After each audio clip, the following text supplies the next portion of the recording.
लेकिन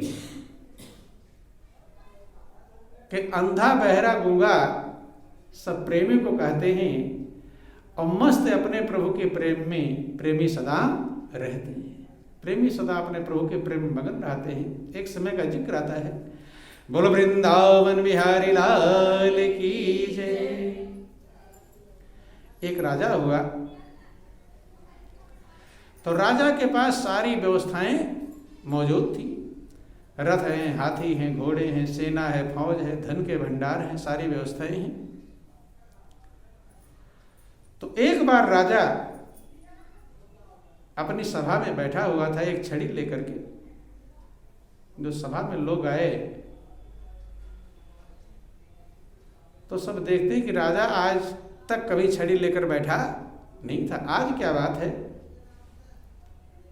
लेकिन राजा के सामने कोई बोल सकता नहीं, सब चुप हैं। एक विदूषक आया। कौन आया? विदूषक। विदूषक समझते हैं आप लोग?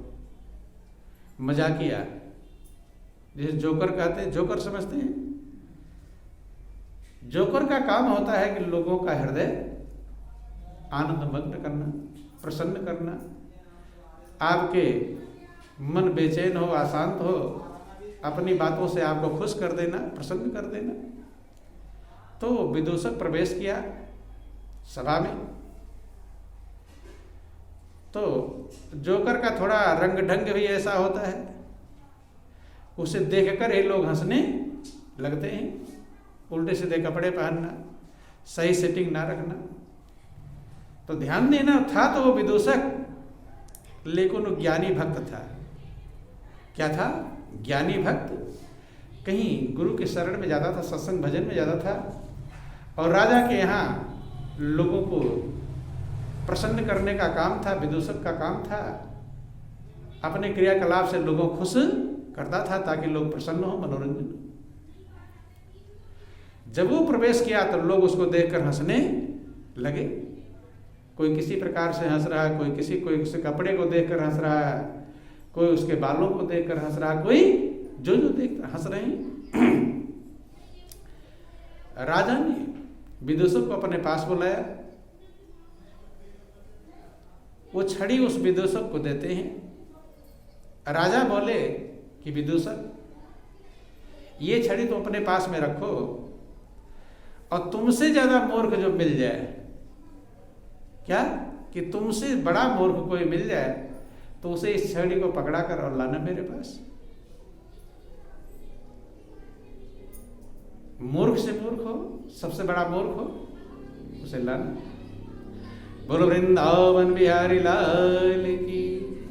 अब विदूषक जब भी वो छड़ी अपने हाथ में लिए रहा था, क्योंकि उसका काम क्या था कि सबसे बड़े मूर्ख को ढूंढ कर लाना था।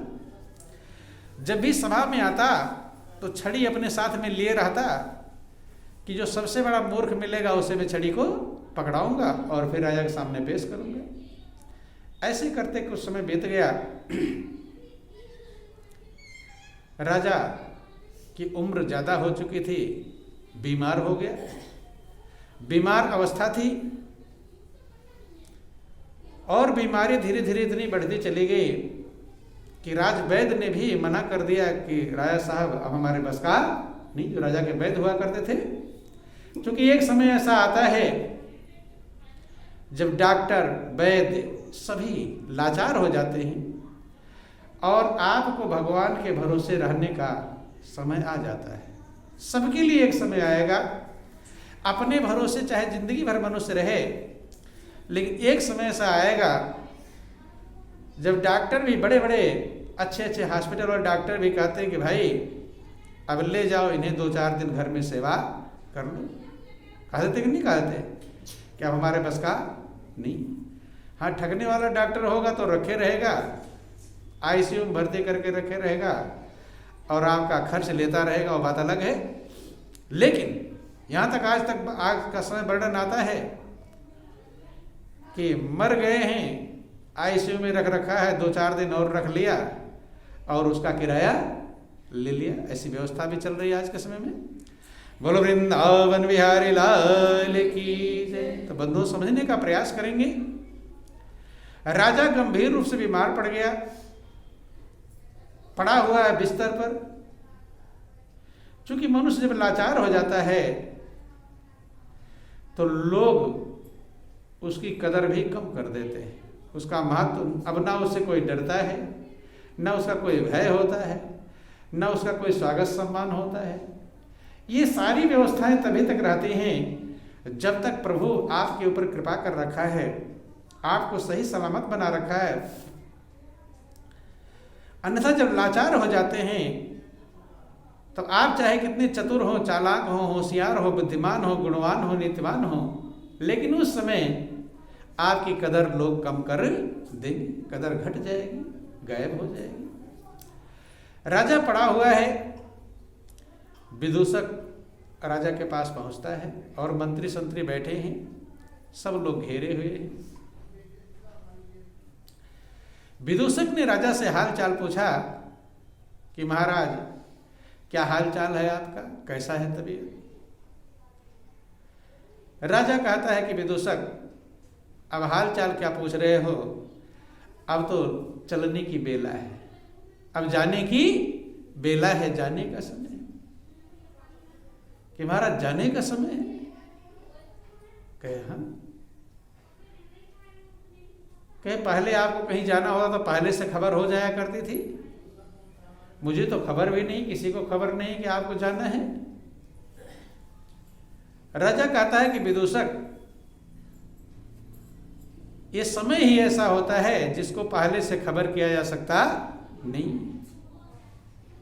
परलोक का जो मार्ग है, परलोक जाने का जो समय है, वो पहले से ज्ञात होता नहीं, न पहले से लोगों को पता होता कब जाना है। किसी का कोई टाइम फिक्स नहीं। हाँ, और दुनिया में इधर उधर जाना होता था तो पहले प्रोग्राम रहता था, खबर होती थी कि राय साहब उस दिन वहां जाएंगे, ये प्रोग्राम है। लेकिन ये रास्ता, विदूषक कहता है कि महाराज जब जाना है तो तैयारियां, रथ हाथी घोड़े, क्या क्या तैयारियां करवानी है। राजा कहता है विदूषक इस समय ये तैयारियां कोई काम आएंगी नहीं, न रथ जाएंगे, न हाथी जाएंगे, न घोड़े जाएंगे। कि महाराज फिर आप अकेले ही जाएंगे कि रानी पटरानियां। राजा ने कहा कि विदूषक ये ऐसा रास्ता है, ये ऐसा मार्ग है, ऐसी यात्रा है जिसमें कोई संगी साथी साथ नहीं जाता है। न रानी साहिबा जाएंगी, न नौकर चाकर जाएंगे, न मंत्री संतरी जाएंगे, न और कोई जाएगा। कि महाराज सेना फौज तो जाएगी ही आपकी सुरक्षा के लिए।